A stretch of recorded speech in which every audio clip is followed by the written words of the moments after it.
my Big Bang video, I've been getting an increased amount of messages from Muslims. And no, they are not death threats or any kind of aggressive or insulting messages this time. Instead, they are trying to bring to my attention that the Big Bang Theory, as it is explained and accepted by scientists today, was revealed in their holy book, the Quran, 1400 years ago before the theory even existed. And they argue this by bringing certain verses in the Quran which, interpreted correctly, they say, clearly describe the Big Bang cosmological model. I will insert them in the sidebar. Also, if you do a search on YouTube by the terms Quran and Big Bang, you will see what I mean, it's all over the place. Now, I'm not gonna argue and dissect them simply because, well, one, my arguments would just basically say, yo, look, them verses have nothing to do with the Big Bang. To which the responses would be, oh yeah, they do, and this can go on forever. And two, because you can read them for yourselves. I mean, the claim that these verses have any scientific merit to them is as ridiculous as putting a miniskirt on a sumo wrestler and calling it a ballerina. No, he's just wrong. So instead I'm just gonna ask one question to the Muslims making this claim.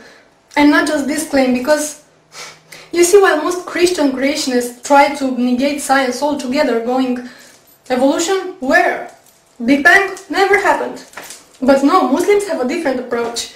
They go, it's all here in my book, man. See this verse here? This is what it really means. You got pawn, motherfucker. Allahu Akbar.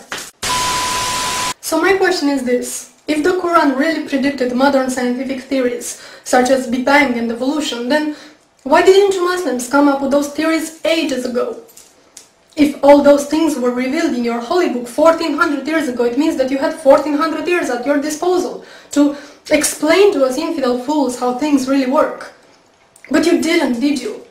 It was only after the Big Bang Theory was worldwide accepted by the scientific community that you decided to claim, well, Allah said it first. And same goes with evolution. So, why? I'm just asking. You know, there's something really bugging me, and it always annoyed me on some level, but it just seems to annoy me more and more, is how religious sensitive we are. And especially when it comes to Islam. I'm sure you remember when Western Standard magazine published those cartoons, those Muhammad cartoons, that all hell went loose.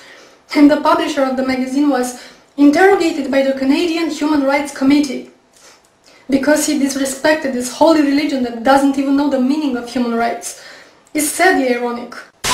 And this wasn't an isolated case. The same thing happened to Maclean magazine, I think it was, in 2008. Or the movie Fitna, which got banned. And the filmmaker was prosecuted and investigated and banned from entering the UK. All this while he was under constant death threats from Muslim extremists who were offended that he portrayed Islam as being violent. Again, the irony. And what annoys me even more is the converts. The people who weren't indoctrinated into this religion from childhood, but grew up exposed to human rights values. For now to convert to Islam and come preach how wonderful and sciency and peaceful it is. The religion of peace that punishes apostasy with death. Oh, how great it is to live in the Western society and get all religious sensitive and offended when a particular dogma is criticized. Do you know that 1/3 of the world doesn't even have religious freedom? And it's not a coincidence that those countries are so populated they account for almost 70% of the world population. Let me say this again. 70% of the world population doesn't have religious freedom. You will have to look at the calendar and see what year it is, and ask yourself, what the fuck?